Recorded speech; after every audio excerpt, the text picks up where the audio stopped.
Hi, everyone. Welcome back to the Prestige Junkie Podcast.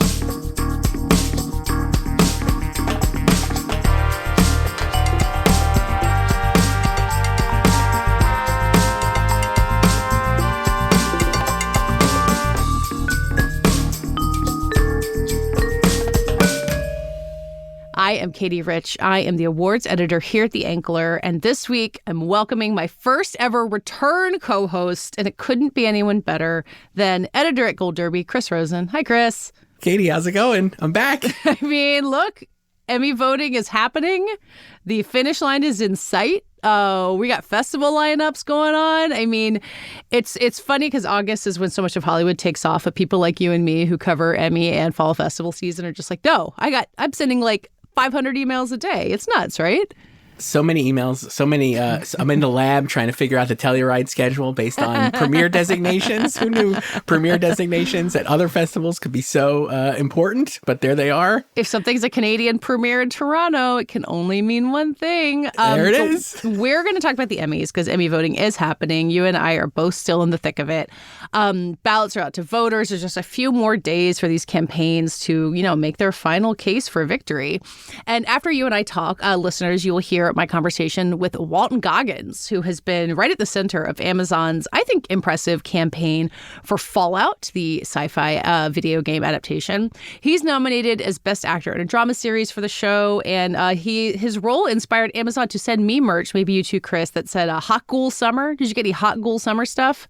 Loving that Hot Ghoul Summer. We use the towels at the pool this weekend. They're lovely. The Hot Ghoul himself is here this week. Before we get there, Chris, we're going to look at the results of our Spotify poll we put out to our listeners last week. I was talking to Tyler Coates about kind of looking back on the previous award season we just got out of and what happens when someone kind of has a victory that just feels perfect, and basically asked, what was last year's most thrilling Oscar win? Would you like to guess who won that poll? Can you remember who won the Oscars 4 months ago? Because sometimes I have trouble. This is always a tough question, right? Who won the Oscars this year? You don't know, but I remember Oppenheimer won. I remember a lot. I would say, even though I think a lot of people would have picked Lily Gladstone, I still think Emma Stone winning was the winner. That was my guess. It was Emma Stone received no votes so far, by the time people hear this might have changed. Da'Vine Joy Randolph ran away with it with 50% of the vote. And Tyler and I talked about it also, so maybe it put people in fresh in minds for people, someone who hadn't been around that long, but just kind of had one of these faded award seasons. But to be the most thrilling winner and to have been the absolute guaranteed winner too, that's no small feat. People were really genuinely excited for her. If I remember all the way back to 4 months ago, her speech was wonderful as well. It was a great speech. So that helps. Christopher Nolan came in second place, and then Robert Downey Jr. in third. So, all people who just marched to victory all season, having a great time.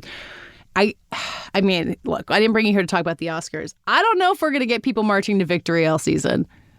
This year, yeah. Very wide open. We're right on the precipice of all these fall movies. Oppenheimer was already out by this time last year. I don't know. It's going to be interesting. We'll check back in on this in a few months and see how destined any of these victors seem. Okay, so as I said, Chris, we're going to talk about the Emmys. When we last spoke, it was right before the nominations came out. We basically made our predictions about who would get the nominations. And, I don't think we ever expected to get all of them right. I think we did pretty well. We identified the biggest shows. I think we both underestimated the morning show, like everybody else in our field. And what I've been writing about for the last couple of weeks is that it's those surprises, not necessarily in terms of who you think is going to win, but, the morning show overperforming or seeing, you said Meryl Streep wouldn't get in for Only Murders and now she's in. That's what really can change the race in these second phases. So, I mean, what do you think broadly? How has the race shifted since the nominations were announced about a month ago? I think the one thing I would say is that I don't know if it has shifted as much as kind of really clarified certain things. I think before the nominations, we talked about how would Shogun do, how would the favorites do, right? And as it turns out, they did well, but they didn't overperform, right? I think that was a narrative maybe we thought Shogun could get, I think, several acting nominations. And it really ended up only getting 1, 2, 4, right? I think right? 4, yeah. Which is a lot, certainly. But the morning show, you're saying, had 10 acting nominations. So okay, the actors branch maybe was not as infatuated with Shogun broadly, as they liked the show, but they weren't like overextended on it. And similarly, The Bear too, like we talked about that, where it was like they could have spread multiple nominations across acting, and they got slightly less maybe than you were expecting. So like it clarified to me that they like these shows, but they're not like Succession, right? Like, will these big shows be as widely embraced as these past shows? And the answer was not totally, but that I don't think means that they're in danger of necessarily losing. I also think it also clarified for us like what shows they just didn't watch. And we talked about this a little. It's like hard to know, like with the Oscars, certainly, you know what people have seen, right? Like either there's box office or just like the general buzz and the screenings and all that. And with TV, it's a little harder just because it's like, well, there's so much of it. And what do people end up actually watching and then retaining? So like when I looked at like, we talked, I think when we were last on, we talked about like Under the Bridge. I love that show. It got one nomination, right? For Lily Gladstone. And The Sympathizer, another show I think we talked about that I loved. Only one nomination for Robert Downey Jr. That says to me that the broader Academy didn't watch those shows widely because I think they would have gotten in other places below the line at the Creative Arts Emmys and stuff if they had. So I think that's what the race really is now clarified, where you're like, okay, now we know what people liked, what people didn't care about, and that'll maybe help us inform like what we think will win. Yeah. So I talked about the morning show already. I think we can maybe talk about whether we think it's a likely winner in any of these categories. Like at top glance, I don't know if it is. But what do we think are the biggest beneficiaries of these shows not overperforming, but performing right as expected? Who do you see kind of coming up and saying, oh, you're maybe not as much of a guarantee as we thought? So I guess we could do drama first and then go to comedy. Sure, for drama, I first. think, well, I think Shogun is obviously, it would take a lot for me not to predict it to win drama series. It feels like that is like almost fated at this point. I think the strength of other shows, specifically like Slow Horses, which I know you're a fan of. I think where you could see some of these other wins materialize is like in drama, Hiroyuki Sanada is expected probably to win Best Actor, and he's done a really good job campaigning. But before Shogun moved into the drama race, everyone just thought Gary Oldman would. And then Slow Horses really did overperform, right? It got in at directing. I think it got in writing, a series nomination as well. Jack Lowden got in for supporting actor, which maybe wasn't totally expected. So I'm like, they really like that show. And you could argue maybe Gary Oldman could win. I think that race is really competitive. And similarly, like maybe Slow Horses could win in the writing category, where Shogun has 2 nominations, I believe Anjin and Crimson Sky, whereas Slow Horses just has 1. So I thought that was like one place where I was like, okay, I think the way Slow Horses performed and the variety of nominations it received, to me, speaks to a strength that show had that maybe we didn't expect. And then in terms of comedy, The Bear did so well, but I think as we saw like online after the nominations, coupled with like a third season that was somewhat underwhelming for a lot of people, there is a lot more of that noise about it's not a comedy. I'm putting that in air quotes or scare quotes. Oh my God. People really cannot stop talking. And I people actually who are think, not connected to FX are the ones who love to talk about that. And I was like watching that and I'm like, I think Jean Smart should obviously be the favorite to win over Io. I think Hannah Einbinder is a strong contender, obviously, for supporting actress. And I think Hacks could win once again in writing over The Bear. So I think that's where you'll see like little nuances. Like I don't think we're going to just get clean sweeps where it's like Shogun wins every top line category and The Bear wins every one of its top line categories, and there you go. So I think that's where you kind of see, because the Hacks did quite well as well, obviously, in its nominations.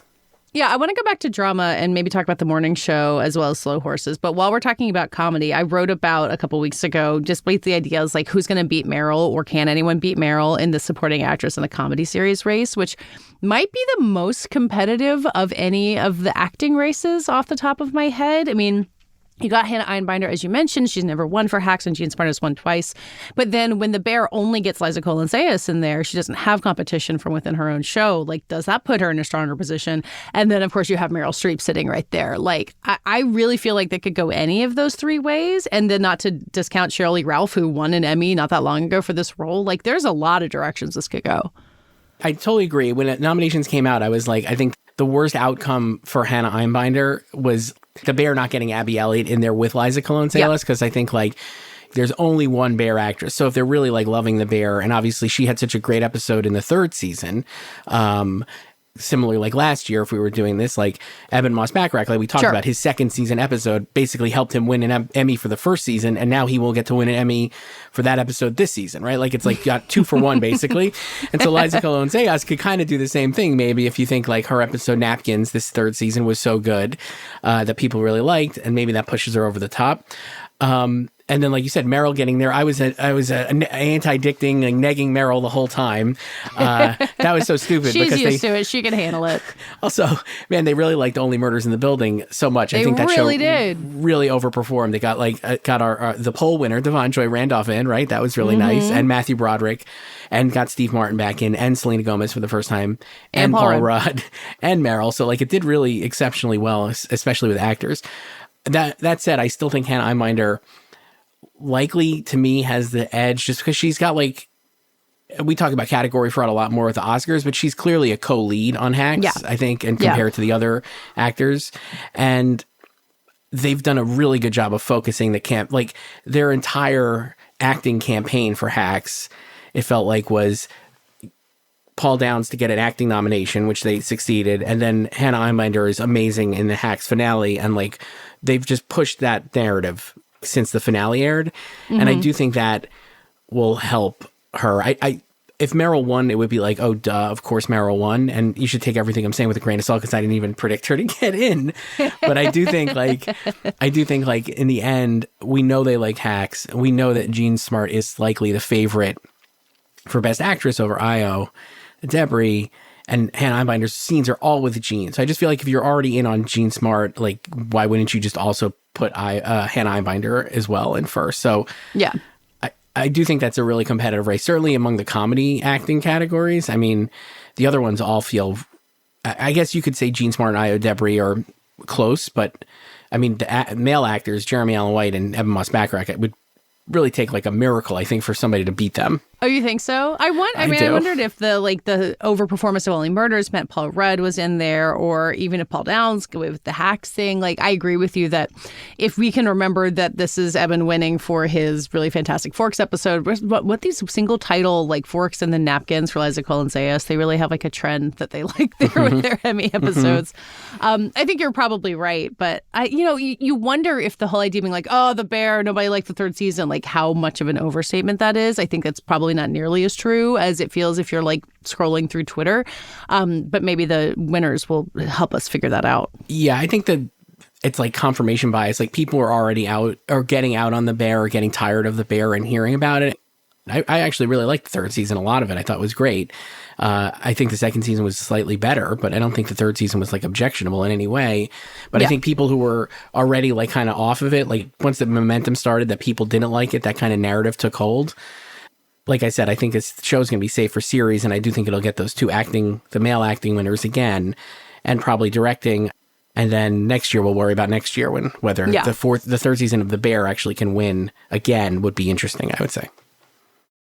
Okay, to go back to drama series, as I said, I think it's interesting you jump straight to Slow Horses as a potential beneficiary to sneak in on Shogun and not The Morning Show at all, which I think was the big story of nominations morning. It got, I think, 10 acting nominations, like just this truly wild number of people from this show. And maybe what you're talking about is because a lot of them are competing against themselves. I think they have like 3 supporting actor nominees in there. Do you think that The Morning Show can capitalize on any of this with a win? So I think it'll win something, certainly. And I think the reason I went to Slow Horses is because it had the directing and writing nominations, and The Morning Show didn't get in writing. And I think I just looked at this recently, so if the math is wrong, I think you'd have to go back to like when 24 won Best Drama Series.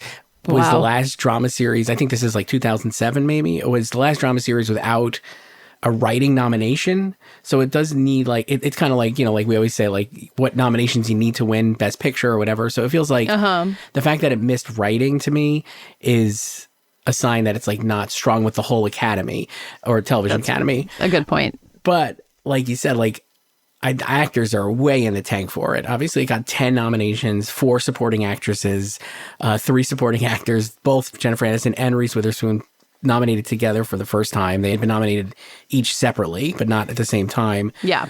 And the third season is awesome. I actually really loved it. It's very watchable. So I think if there is like an alternate in series, I think Interesting. overall, I think like maybe the morning show would be like the number 2. I could make that case, especially because the actors branch is so supportive of it. And obviously that's like got to be the biggest branch always because there's so many actors. So I think if it's going to win something, people would lose their minds. I don't think it's going to, like I said, I don't think it's going to win, but I think it's like, I think a lot of people would probably default to saying like The Crown is the number 2 show behind Shogun. Mm-hmm. It got more nominations than the morning show. Sure. And I would say like, and it got writing and directing. So like, there you go.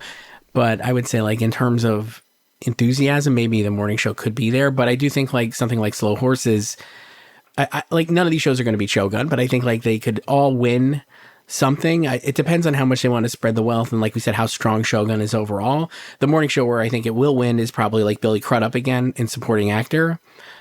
People just love him. I'm going to brag. He's won this Emmy before. He has. I talked to Holland Taylor, Katey, who is a lovely. Cool. That's not scary. Or is she less scary than I expect? Just Great. lovely. So nice. Super thrilled for Sarah Paulson, her partner. I was about to say, they're both nominated. Both nominated. And Sarah Paulson won a Tony Award this year, so she was very excited. Anyway, she was like just raving about Billy Crudup and the nuances that he does in his performance and how even like in the few scenes that they're in together, how he's so always like exciting. And I just feel like that's the general consensus of Billy Crudup. So I think he will probably win over like Tatenobu Asano, who I would think is the runner up there for Shogun, even though he had like everyone loved his role as well. I just think that's where the morning show could really win, is there. And if it wins anywhere else, that's just gravy. But I think that's a strong bet, is there. Even though there's John Hamm and Mark Duplass in that category, Billy Crudup feels like the choice, I guess. He's the one you can kind of pluck out of there and have stand on his own. Well, to pivot off John Hamm and go into limited, and I just kind of want to ask you broadly what kind of momentum or potential for drama you see in there. Since the nominations came out, honestly, I caught up on Fargo because we did this event with the cast in Los Angeles last week. You can actually hear it on this podcast feed previously. And Juno Temple was there and Lamorne Morris, who are both nominated. John Hamm is in that lead actor category opposite Richard Gadd, and presumably he is in a strong position because Baby Reindeer is such a phenomenon. But again, Baby Reindeer got a good number of nominations, but not a ton. And I think we gave us the same question, being like, so it's strong, but not a runaway thing. I wonder if there's room for things to move around in here. What was your take on that? I was hoping there would be, because that was not my favorite show. I just say up front, like Baby Reindeer, but I was like, thinking of it like more clear-eyed. I don't think there is that much. I feel like for series, it's definitely the choice. It was such a phenomenon, even though I think it got 11 nominations overall, even though True Detective, I think, had more. Ripley had more, and Fargo had more in that category, yeah.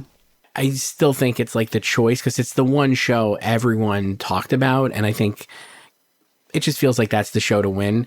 Actor is really interesting to me. I was really hoping Andrew Scott maybe could win because I liked him so much in Ripley, and I think there's a lot of enthusiasm there for him. But a lot of these categories, when there's no consensus number 2, I think when there's 3 and there's 2 alternates, like the front runner will usually win. And just applying that logic to the best actor race, I was like, Richard Gadd is clearly the front runner. I think if it was just Andrew Scott or John Hamm, maybe you can make a case for one of them pulling ahead. But because they're both, I think, so beloved in the industry, both really great on their shows, there might not be a consensus there for a number 2, and Richard Gadd should probably win there too. Yeah. I'm more actually really interested in the actress race there because I don't know who's going to win. Jodie Foster is the favorite in our odds, and seemingly most people you talk to would say she's the favorite, but... Well, that was a case where True Detective overperformed in nominations and made us think like, oh, wow, she's a stronger favorite than we expected. And she's like a legend, and it's like, okay, like get Jodie Foster and Emmy that. But I'm like, man, in terms of like who's out there, and Brie Larson has been everywhere with Lessons in Chemistry. I feel like they've done a great job of putting her out front and center. She's also a producer on the show. She's really great on the show. And like you were saying, Sofia Vergara has been out there. It's on the cover of, I think, what was it, Variety this week or when we're recording. I'm like, so she's, obviously making a play. Naomi Watts, I thought was like a fringe nominee. The fact that she got in, I think, is really nice. And I think people really like her. And she is really good on the show, even though Feud was like not a fave. Also, with someone on the morning show, she and Billy Crudup are nominated together. The morning show connects everybody. Mm-hmm. And then Juno Temple, who you said you spoke to, they've been really pushing her out there, and she's awesome on Fargo, and it was the best season of Fargo probably since season 1. I don't know. That one feels like it could go in any number. Like if any one of those 5 actresses won, I would be like, okay, like I'm not surprised. You know what I mean? Yeah. Like it's like honestly. like literally any one of them could win. So I don't know what's going to happen there. I've kind of defaulted to Jodie Foster just because The True Detective did so well, but maybe Brie Larson can pull it off. I don't know. It's and a really tough one. losing to Jodie Foster, I feel like you have to be like, okay, she's Jodie Foster. It's kind of like losing to Meryl Streep. Like you can't be too mad about it. Yeah. Well, you mentioned who's been out there, and maybe as a way to wrap us up. Campaign-wise, like what are you seeing successfully? Like who do you feel like has done a really good job making the case for themselves in this weird phase 2 period where you've been campaigning the same stuff for months and months? You have to do this one last push. Who's done it well? I think Brie Larson has done a really good job. I think Apple in general has done a really good job with their shows, like Lessons in Chemistry, getting it out there. Slow Horses, like we said, Morning Show as well. Like I think they've done a good job of like reminding people why they like these shows. I think in terms of Shogun, they've done a really good job of keeping the pedal, like the simmer has been very good. You know what I mean? Like they have not really backed off at all. You know what I saw when I was in LA? What? Well, what you learn when you go to LA and you saw this outdoor advertising, you see the campaigns up in front. And for Shogun and The Bear, the billboards didn't have quotes or anything. They just had the number of Emmy nominations. It was just like 25, awesome. 23. And I was like, you know what? That is a perfect way to say, like, what more do we need to know? This is how much you like us. I was very impressed by that. Sorry, I cut you off. No, that's great. I love that. I think in terms of like The Bear, since you mentioned that, they don't really do a lot of interviews or campaigning. They're kind of letting it speak for themselves. And I think like I read an interview after the nominations with John Landgraf from FX, and he was like, "Oh, you know, their idea is that the second season of The Bear is one of the greatest seasons ever, and so like it should be more rewarded as such." And like, I guess if that's your laurel that you're resting on, it's not a bad laurel to rest on, right? And the show is coming off this great momentum. So even though the third season, like we said, maybe there's like an overemphasis on how people didn't like it, because I still think people liked it. I think that show is going to do really well. I also thought, like, I don't know if we talked about this either on this or maybe offline, but the way Netflix handled Baby Reindeer, I've been like really impressed with, especially because you could easily imagine a show with that amount of like outside noise and controversy being sunk, right? Because like that was just going to be a distraction or whatever, not even to like value judge anything about like any of those, any of the controversy at all. We're not here to decide what is true. No idea. In this forum. Not me at all. I have no idea. I'm not a lawyer.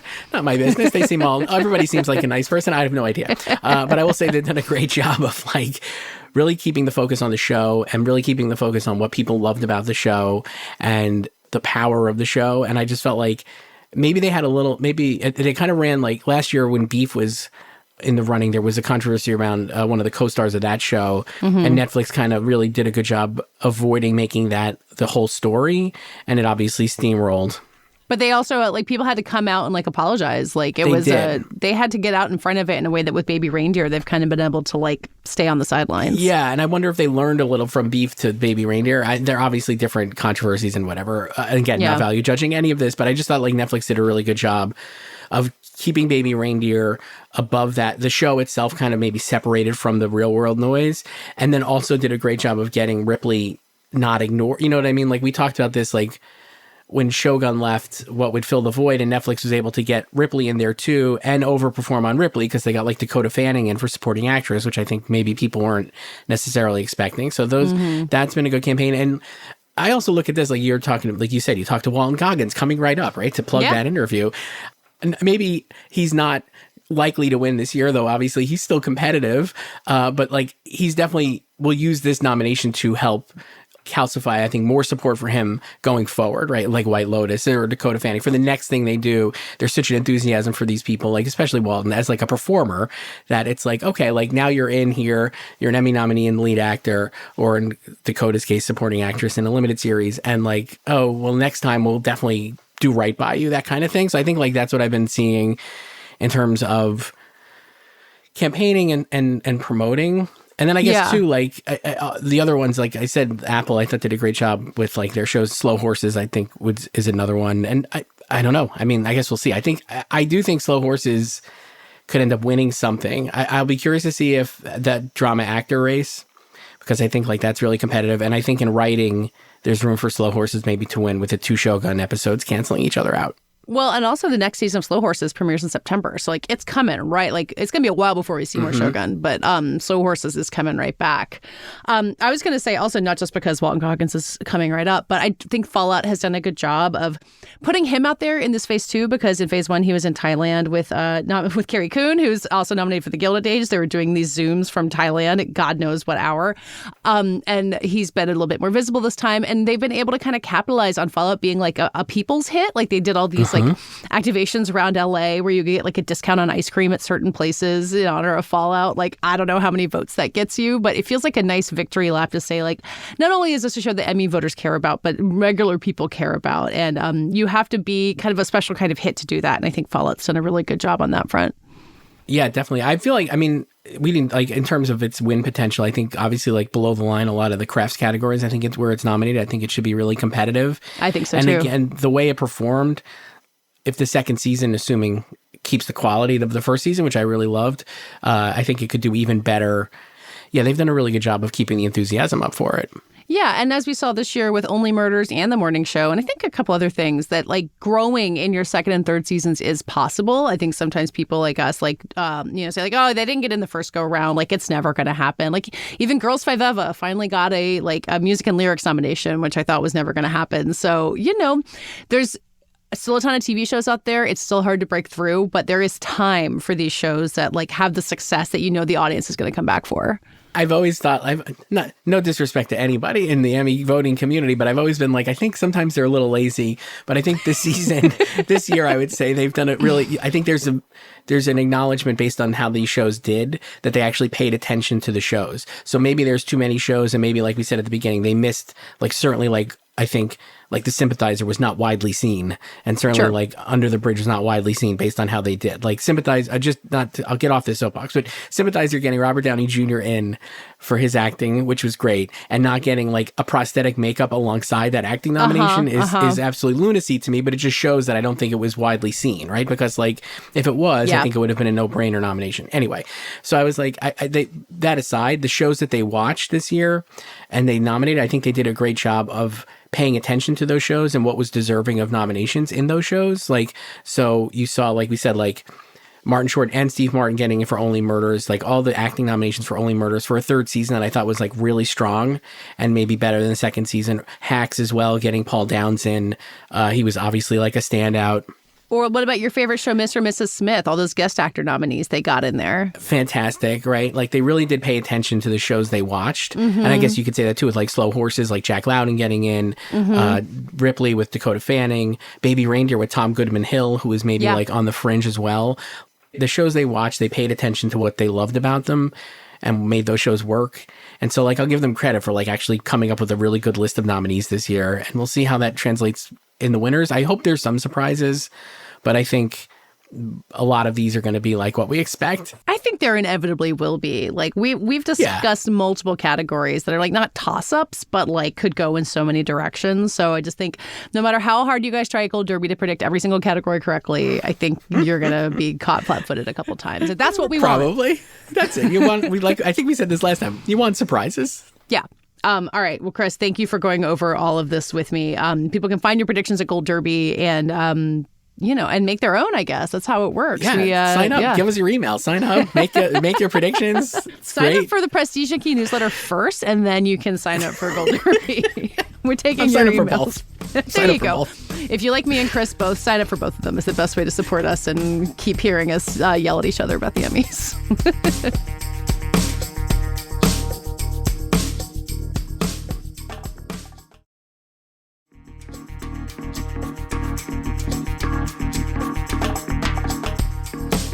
So now let's hear my conversation with Walton Goggins, who is an Emmy nominee for Best Actor in a Drama Series for his role as both the actor Cooper Howard and the undead, terrifying the Ghoul on Amazon Prime Video's series Fallout. He is in a pretty intense period of his life. He has been filming the new season of The White Lotus in Thailand. He is, of course, sworn to secrecy on that. He came back home to do some more press for Fallout, and now he is in Charleston, South Carolina, filming season 4 of The Righteous Gemstones. I caught up with him on a day off. He was spending time with his wife and son after having not seen them very much. So I was really glad he was able to take the time. And I think you'll hear in our conversation that he is, understandably overwhelmed by everything he's been up to, but also unbelievably grateful for the chance to do it at all. And we talked a little bit about our shared roots in the South and how I think that makes us both kind of eager to work with anybody and get along with anyone. And he talked about the challenges he faced in his childhood and how that's made him willing to work really hard and not lost sight of gratitude for being able to do all of this. If you've ever wondered what it's like to be an actor in the midst of a hot streak, I think talking to Walton Goggins gives you a pretty good sense of being in the eye of the hurricane, but filled with gratitude all the same. And I think you'll hear all of that listening to it too. So now hear my conversation with the star of Fallout, Walton Goggins. So, Walton, you're on the set of The Righteous Gemstones in Charleston right now. Is that that's what's keeping you busy? Yes, I am. Yeah. I just got here to Charleston about a week ago, and I do believe when the first round of Emmy campaigning for Follow was happening, you were in Thailand. That's nuts. Like, the schedule you're keeping up, is this how you usually work, where you're bouncing from thing to thing as much as possible? I've it's a blessing and a curse, but yes, it's been. I've had the great fortune to experience a life like this several different times over the last decade, and I've just kind of threaded that needle as well as I could. I feel like you hear from actors who have been scrambling from job to job for a long time that when the good fortune comes and offers come, you feel like you can't say no. Not that you're saying yes to things you wouldn't want to say yes to, but do you have that thing being like, I gotta go, I gotta take the jobs while the jobs are here? A friend of mine gave me some advice a number of years ago that has stuck with me ever since. And she said, don't say no because you're tired. Say no because it's not the one for you. Mm-hmm. Right. And I took that to heart. Yeah. And it means a lot. But you know what? I would say everybody who lives their life or is able to make a living as an artist creatively, you have that feast or famine in the back of your mind. Mm-hmm. But you know what? Poverty is a big deal for me, man. I didn't have much growing up at all. And I know how hard my mother worked. And I know how hard my aunts worked. And I know how hard the community of people that I was raised in worked for $1. And so going without, I think people don't talk about that enough, mm-hmm. what that means and how it reverberates and throughout one's life and the decisions that you make in response to that. Yeah. And so I think that's also in the back of my head, and I get a great deal of pleasure out of working. Yeah. It does something from my heart and my mind, and it gives me purpose in the world. So it's a combination of a lot of things. Yeah. Yeah. Anyway, that's why I love to go to work. You keep going. Poverty, trauma, the fact that I'm an actor, the fact that I have a family I've got to take care of, and what's probably more than anything else is I just love telling stories. I'm addicted to it. The high that I get between action and cut is I can't find anywhere else in my life. Mm-hmm. That's what stand-up comedians say too. It's like when they're on stage, it's a feeling that fuels the rest of your life. You can't get it anywhere else. It's fascinating. Mm-hmm. Yeah. When you've been doing Press for Fallout, you talked about meeting Jonathan Nolan when you guys were both part of the Oscar campaign season, which he told me was at the nominees luncheon, which is an event that's always totally fascinating, where all the nominees get together. And I rewatched the clip of you and Ray McKinnon and Lisa Blunt winning for The Accountant. What was that moment like coming at that point in that career for you? Like, you had been working for a long time. You get to meet people like Jonathan Nolan. Like, what kind of trajectory did that specific moment create for you? It was so unexpected, right? I mean, my partners, Ray and Lisa, we just wanted to tell the story. And we felt like, we could, tell a story about people that were where we come from and in a different way. And Ray's such a great writer. And, he directed it and I produced it along with Lisa. And then we both starred in it. And lo and behold, it went on this journey. It didn't even get into Sundance, but it got into Slam Dance. And they supported us, and then the next festival supported us. And then, lo and behold, literally the first episode of The Shield, like when we were doing the pilot, I showed it to Chickless, and he said, "Man, this is good. you should submit this to the Academy Awards. Oh, wait, really? It started with him. It wasn't just his idea. Sure. Like, we were going to do that anyway, but it was like, hey, Bray, we really should do this.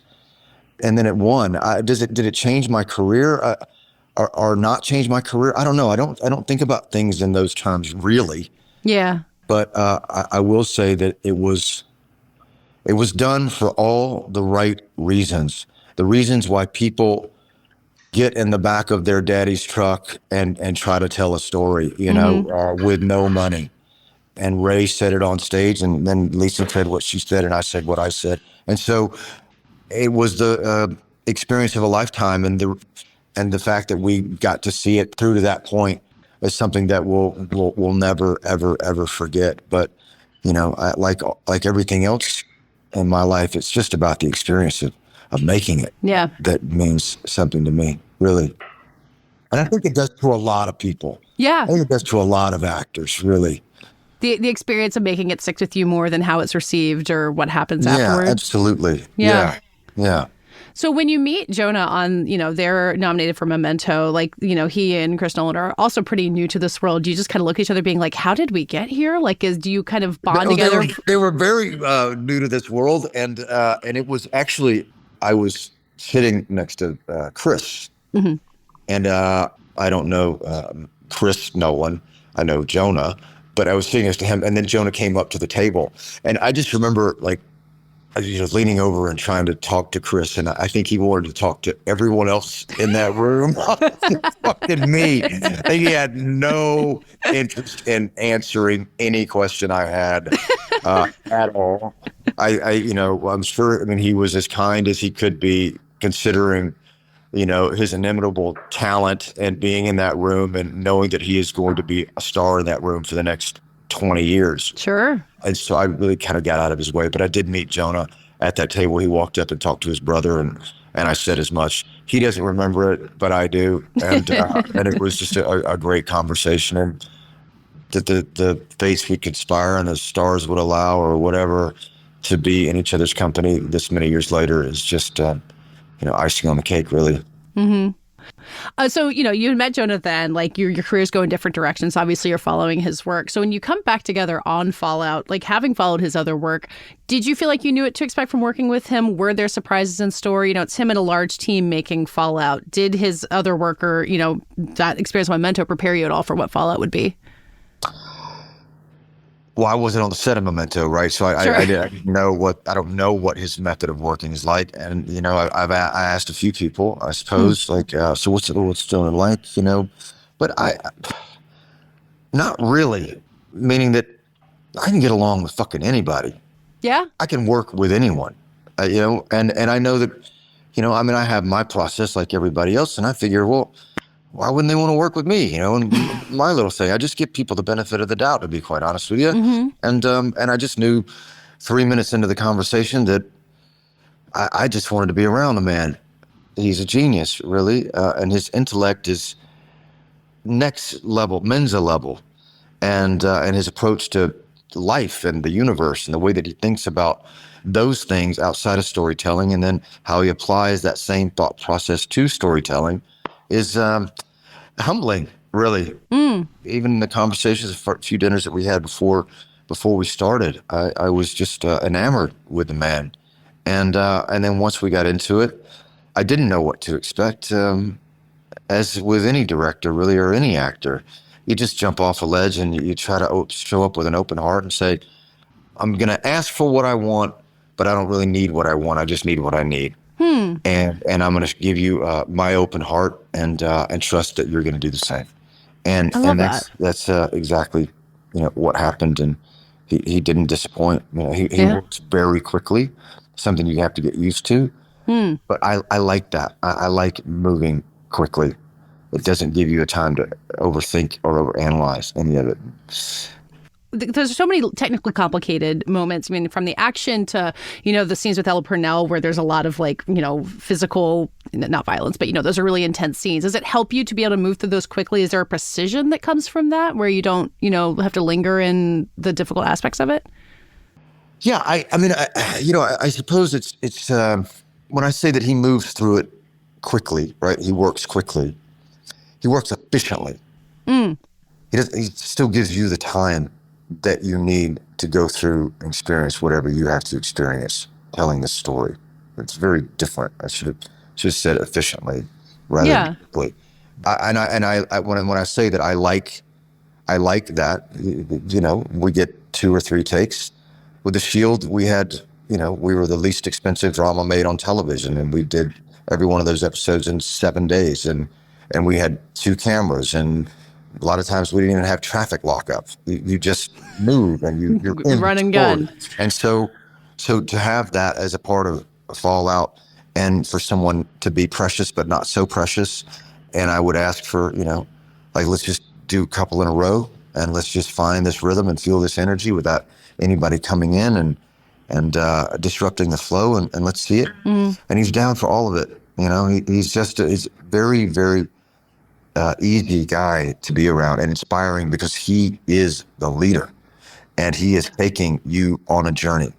And then he, you know, gives you the time to do whatever you need to do. Yeah. I like what you said earlier about how you can work with anybody. Is that something you think you always had in you? You know, you come into the business and kind of make yourself flexible, or did you have to learn that over time to like be adaptable to whatever director style it was? I think that's just always who I've been as a person, right? Just based on that's a good bit of nature and nurture on my part. I had a very unconventional upbringing and was, you know, in a lot of different situations that I needed to adapt to, and I could do that with humor or with conversation. And so it's just been a part of my life as long as I've certainly been an adult. But I would say being a child, I genuinely, as a person coming from where I come from, I don't meet a stranger. I don't. I may meet somebody that doesn't like me or that I don't like, but I'll definitely give them the benefit of the doubt, and I don't meet too many of those people in my life either. I grew up in South Carolina, like on the other side of Atlanta from you. And I feel like this is why I liked interviewing people for my job, because I just like talking to people. And like, I feel like I kind of feel the same way. Like I can go and work with anybody. And I honestly, I don't know if you would chalk it up to being Southern, but I kind of feel like that's where I get it from. Okay, just between you and me, it's because we're Southern. That's what I think. Yeah.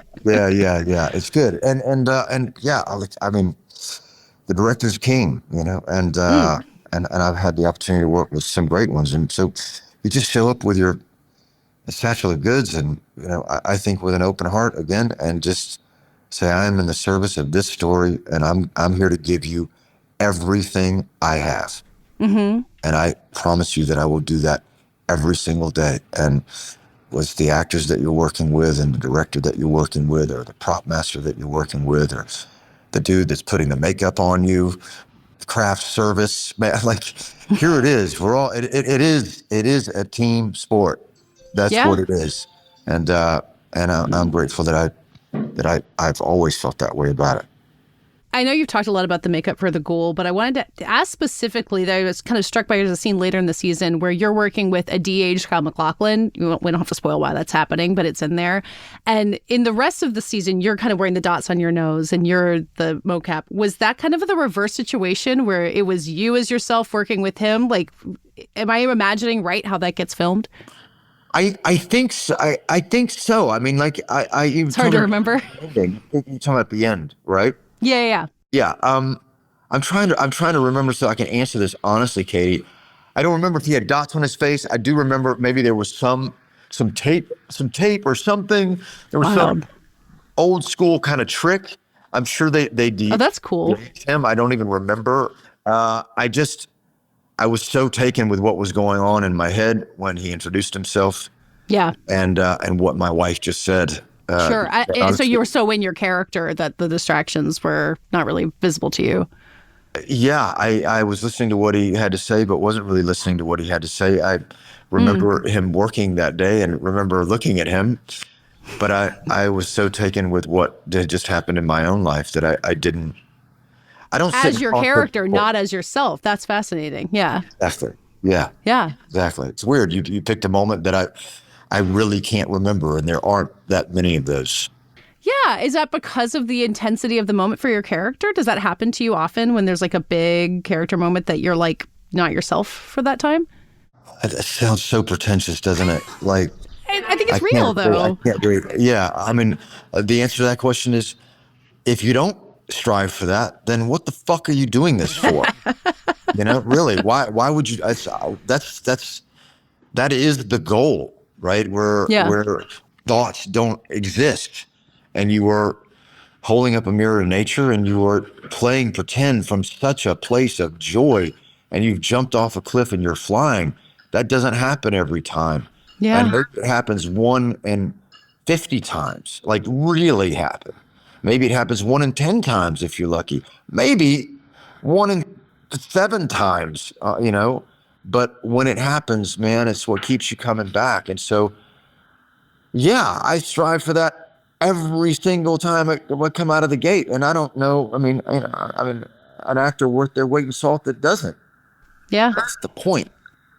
One last question for you to go back to Southern Roots. And this is really specific, but you were talking, I think, in a Wired interview about learning how to do the bop, which is the Florida version of the shag. Yeah. Which I have never heard of. I learned how to do the shag at like summer camp, but I've never heard of the bop. How did you learn this? Okay. Yeah, look it up. It's just, I think a little, I don't, you have to be very careful with adjectives that you put out there because you don't want to offend anyone, right? My mother, and she should know, or this is her opinion, it's just a little more soulful, and, but the steps are a little different. Yeah. And they're a little more in your body. Mm-hmm.